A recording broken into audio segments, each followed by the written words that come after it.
అందరికీ నమస్కారం. ముందుగా ఈ వీడియోకి ఒక లైక్ కొట్టి మన ఛానల్ని సబ్స్క్రైబ్ చేసుకోండి. ఈ నెల మే 13వ తేదీన బుధవారం నాడు అత్యంత శక్తివంతమైన అపార ఏకాదశి ఏర్పడుతుంది. వైశాఖ మాసంలో వచ్చే ఈ ఏకాదశికి చాలా శక్తి ఉంటుంది. కాబట్టి ఈ రోజున వెంకటేశ్వర స్వామిని పూజిస్తే ఎంతటి కష్టమైనా వెంటనే గట్టెక్కి మీ కోరికలన్నీ నెరవేరుతాయి. ఈ ఏకాదశి రోజున చేసే పూజలకు అశ్వమేధ యాగం చేసినంత పుణ్య ఫలితం లభిస్తుంది. కాబట్టి ఈ అవకాశాన్ని అస్సలు వదులుకోకండి. ఏకాదశి విష్ణుమూర్తి పూజా విధానం, పాటించాల్సిన పరిహారాలు, చేయకూడని పొరపాట్లన్నీ ఈ వీడియోలో తెలుసుకుందాం. ముందుగా ఈ వీడియోకి ఒక లైక్ కొట్టి జై శ్రీరామ్ అని కామెంట్ చేయండి. ఈ నెల మే 13వ తేదీ బుధవారం నాడు అపర ఏకాదశి వచ్చింది. ఈ రోజున వెంకటేశ్వర స్వామిని పూజిస్తే అపారమైన సంపదలు కలిసొస్తాయని నమ్మకం. స్త్రీలు ఏ పూజ చేసినా చేయకపోయినా ఏకాదశి పూజను మాత్రం ఖచ్చితంగా చేసుకోండి. స్త్రీలు ఉదయాన్నే నిద్రలేచి ఇల్లంతా ఉప్పు నీటితో శుభ్రం చేసుకొని తలస్నానం చేసి పసుపు రంగు వస్త్రాలు ధరించండి.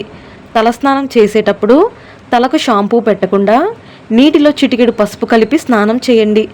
అలాగే మీ ఇల్లంతా కొన్ని పసుపు నీళ్ళు చల్లుకొని ఇంటి గడపలకు పసుపు రాసి కుంకుమ బొట్లు పెట్టి ముగ్గు వేసి ఇంట్లో దీపారాధన చేసుకోండి. ఏకాదశి పూజ కోసం స్వామివారికి తులసిమాల, అక్షింతలు, ఒక రాగి కలశాన్ని ముందుగానే సిద్ధం చేసుకొని పెట్టుకోండి. పూజ చేసే ఆడవారు పాపిట్లో కుంకుమ పెట్టుకొని మెడలో నల్ల పూసలు వేసుకొని ఇంట్లో పూజ చేసుకోవాలి. పూజ గదిని శుభ్రం చేసుకొని మీ పూజ గదిలో ఉన్న వెంకటేశ్వర స్వామి ఫోటోకి గంధం రాసి కుంకుమ బొట్లు పెట్టి స్వామివారిని తులసి దళాలతో అలంకరించుకోండి. వెంకటేశ్వర స్వామికి ఏది చేసినా చేయకపోయినా తులసి ఆకులతో స్వామివారిని పూజిస్తే చాలు, ఆ వెంకన్న ఎంతో సంతోషిస్తాడు.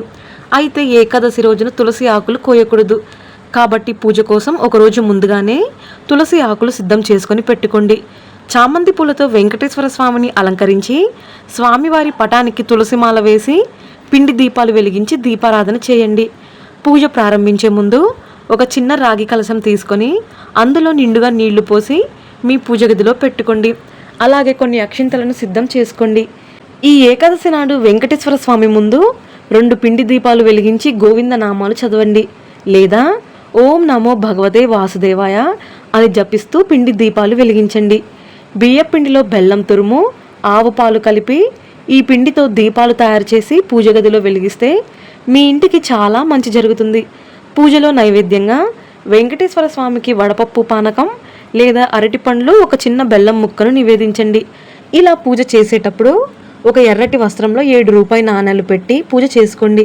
పూజ అయిపోయిన తర్వాత ఈ 7 రూపాయి నాణేలు తీసి మీ బీరువాలో పెట్టుకోండి.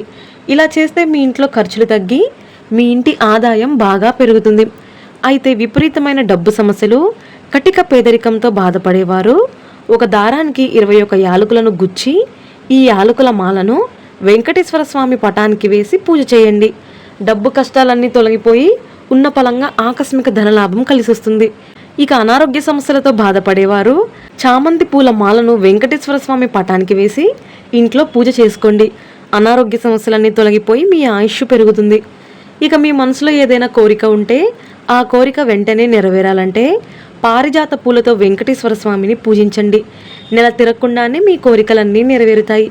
ఈ విధంగా స్వామివారిని పూజిస్తూ చివరగా పచ్చకర్పూరంతో హారతి సమర్పించి స్వామివారికి నమస్కారం చేసుకొని మీ పూజను ముగించుకోండి. పూజ చివరిలో తలపైన కొన్ని అక్షింతలు వేసుకొని 5 ప్రదక్షిణాలు చేయాలి.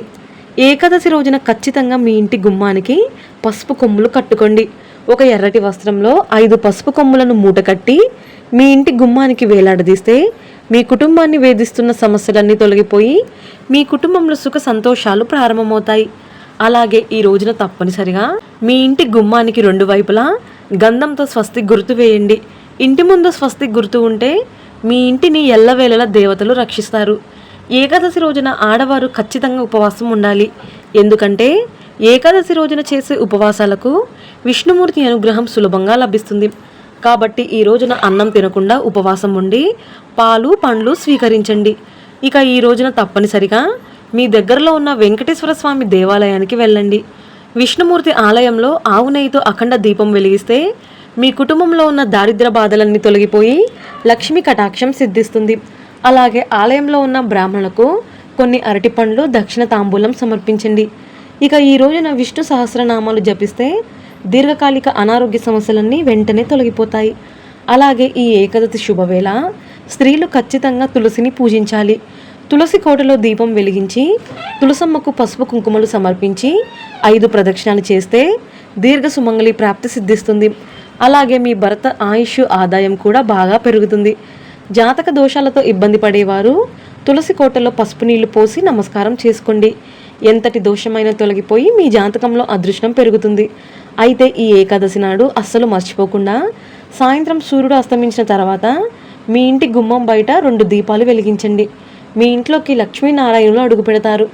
విష్ణుమూర్తికి ఎంతో ప్రీతికరమైన శంఖాన్ని తెచ్చుకొని మీ పూజ గదిలో పెట్టుకుంటే ధనధాన్యాలకు కొరత లేకుండా మీ ఇంటిపై లక్ష్మి కటాక్షం ఉంటుంది.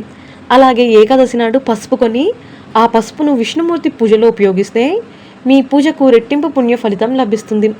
ఇక మనం తెలిసి తెలియక చేసిన పాపాలన్నీ తొలగిపోయి మోక్ష ప్రాప్తి లభించి అశ్వమేధ యాగం చేసినంత ఫలితం లభించాలంటే తులసి కోట చుట్టూ 21 ప్రదక్షిణలు చేస్తూ ఓం నమో నారాయణాయ, ఓం నమో భగవతే వాసుదేవాయ అనే మంత్రాన్ని జపించండి. చాలా మంచి ఫలితం ఉంటుంది. అలాగే కోర్టు సమస్యలు, వివాహంలో ఆటంకాలు, సంతాన సమస్యలతో బాధపడేవారు తులసి కొమ్మకు ఒక ఎర్రటి దారాన్ని కట్టి తులసి కోటలో నెయ్యి దీపం వెలిగిస్తే మీరు అనుభవిస్తున్న బాధలన్నీ తొలగిపోయి మీకు మంచి రోజులు ప్రారంభమవుతాయి. రావి చెట్టులో విష్ణుమూర్తి కొలువై ఉంటాడు కాబట్టి ఈ రోజున ఎలాంటి పూజలు పరిహారాలు చేయకపోయినా సరే రావి చెట్టును మాత్రం ఖచ్చితంగా పూజించండి. ఈ ఏకాదశి రోజున రావి చెట్టును ముట్టుకొని నమస్కారం చేసుకుంటే ఆ విష్ణుమూర్తి అనుగ్రహం వెంటనే లభిస్తుంది. ఇక శని దోషం మరియు కుజ దోషాలతో బాధపడేవారు ఈ ఏకాదశి రోజున రావి చెట్టు కింద నువ్వుల నూనెతో దీపం వెలిగించండి. 9 ఒత్తులతో నువ్వుల నూనె దీపం వెలిగిస్తే జాతక దోషాలు తొలగిపోయి పట్టిందల్లా బంగారమయం అవుతుంది. ఇక భార్యాభర్తల మధ్య తరచూ గొడవలు ఏర్పడుతుంటే 9 పోగుల తెల్లటి దారానికి పసుపు రాసి ఈ పసుపు దారాన్ని రావి చెట్టుకి కట్టి 7 ప్రదక్షిణాలు చేయండి. భార్యాభర్తల మధ్య అన్యోన్యత పెరుగుతుంది. విపరీతమైన అప్పుల సమస్యలతో బాధపడేవారు రావి చెట్టు కింద పటిక బల్లం పెట్టి రావి చెట్టుకు నమస్కారం చేసుకుంటే మీ అప్పులన్నీ వెంటనే తీరిపోతాయి. ఈ అపర ఏకాదశి నాడు పొరపాటున కూడా కొన్ని తప్పులు చేయకూడదు. ఏకాదశి రోజున అన్నం తినకూడదు. అలాగే ఉసిరికాయ, పప్పు ధాన్యాలు, ఉల్లిపాయ, వెల్లుల్లి మరియు ఉప్పు వంటివి తినకూడదు. అలాగే ఈ రోజున భార్యాభర్తలు బ్రహ్మచర్యం పాటించాలి. అదేవిధంగా ఈ ఏకాదశి రోజున ఉప్పు, నూనె, బియ్యం మరియు పప్పు దినుసులు ఈ వస్తువులను అస్సలు కొనకూడదు. వీటి వల్ల ఆర్థిక ఇబ్బందులు ఏర్పడతాయి. అలాగే ఈ ఏకాదశి నాడు ఎవరిపైన కోపం చూపించకూడదు. దీనివల్ల జన్మల పాపం మిమ్మల్ని వెంటాడుతుంది. అలాగే జుట్టు కత్తిరించడం, గోళ్ళు కత్తిరించడం చేయకూడదు. ఇక ఎవరు కూడా నలుపు రంగు వస్త్రాలను ధరించకూడదు. ఎంతో పవిత్రమైన ఈ ఏకాదశి నాడు గోమాతకు ఆహారం తినిపిస్తే చాలా మంచిది. ఇక మీ పిల్లల భవిష్యత్తు బాగుండాలన్నా, మీ భర్తకు బాగా కలిసి రావాలన్నా ఆడవారు ఖచ్చితంగా గోమాతకు అరటి పండ్లు లేదా పచ్చిగడ్డిని ఆహారంగా తినిపించండి. ఈ విధంగా స్వామివారిని పూజించి లక్ష్మీనారాయణుల ఆశీర్వాదాన్ని సులభంగా పొందండి. ఈ వీడియో మీకు నచ్చితే లైక్ చేసి సబ్స్క్రైబ్ చేసుకోండి. జై శ్రీరామ్.